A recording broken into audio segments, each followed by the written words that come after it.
Hello everybody. இன்னைக்கு Fundamentals of Electric Circuits by Alexander and Sadikis 5th editionல இருந்து problem number 1.33 solve பண்ண போறோம். Question என்ன அப்படின்னா a lightning bolt carried a current of 2 kilo amps and lasted for 3 milliseconds. How many coulombs of charge were contained in the lightning bolt? அதாவது ஒரு மின்னல் மின்னுது, அது மின்னும் போது 2 கிலோ ஆம்ப்ஸ் கரண்ட் அதுல இருக்குது. அது எவ்வளவு நேரத்துக்கு இருக்குது அப்படின்னு சொன்னோம்னா 3 மில்லி செகண்ட்ஸ்க்கு. அப்போ எவ்வளவு சார்ஜ் இருந்திருக்கும் அந்த மின்னல்ல அப்படிங்கறத நம்மளுடைய கொஸ்டின். சரியா? சரி, அப்போ நம்ம டேட்டா என்னெல்லாம் கொடுத்துருக்குன்னு பார்க்கலாமா? கரண்ட் ஆஃப் 2 கிலோ ஆம்ப்ஸ் அப்படிங்கும்போ I equal to 2 kilo amps. lasted for 3 millisecondsனா அது வந்து டைமை இண்டிகேட் பண்ணுது. So 3 milliseconds. how many coulombs of charge அப்படின்னு கேட்கும்போது Q எவ்வளவு கூலம்ஸ் அப்படிங்கிறது தான் கொஸ்டின்.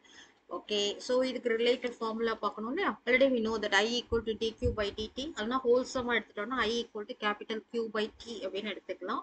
நமக்கு தேவையானது என்னது Q, அதை மட்டும் லெஃப்ட் சைடில் வச்சுட்டு மீதி இதை கொண்டு வரும்போது Q ஈக்குவல் டு IT அப்படின்னு நமக்கு கிடைக்குது. ஓகே, ஸோ இந்த ஃபார்முலா தான் இப்போ நம்ம யூஸ் பண்ண போகிறோம். இதுக்குரிய சொல்யூஷன் என்ன அப்படின்னு பார்ப்போமா? ஓகே, ஃபார்முலா எழுதியாச்சு. அந்த ஃபார்முலாவில் என்னெல்லாம் டேட்டா இருக்குதோ அதை சப்ஸ்டிடியூட் பண்ணலாமா? ஓகே, I வந்து 2 into 10 power 3 because it is kilo amps multiplied by T வந்து 3 milliseconds அதனால 3 into 10 power minus 3. So 10 power 3 10 power minus 3 cancel ஆயிரும். நமக்கு என்ன கிடைக்கும் இப்போ 6 coulombs அப்படிங்கிற ஆன்சர் கிடைக்குது. Hope you have understood this problem, right? Thank you for joining.